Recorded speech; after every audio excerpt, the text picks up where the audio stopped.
जय श्रीराम, जय गोमाता, जय हरी.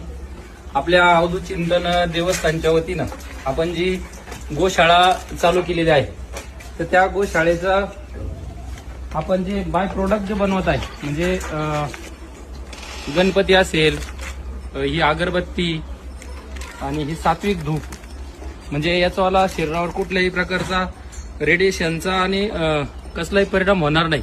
आपल्याला कधीही ढास लागणार नाही आणि आपल्याला जेणेकरून आपल्याला गोमातेची पण सेवा आपल्याकडून घडल अशा पद्धतीनं आपण या गोशाळेत बाय प्रोडक्ट चालू केलेले आहे.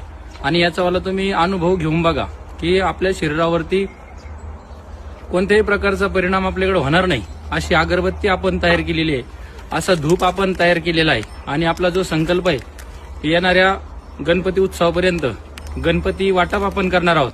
तरी सर्वांनी या धूपबत्तीचा, या अगरबत्तीचा, या धूप कपाचा एकदा अनुभव घेऊन पहा. आणि आपली जी गोमाता आहे, ज्या ऋषीमुनींनी ज्या गोमातेची सेवा करायचं आपल्याला शिकवलं, तर ती सेवा करून तुम्ही बघा.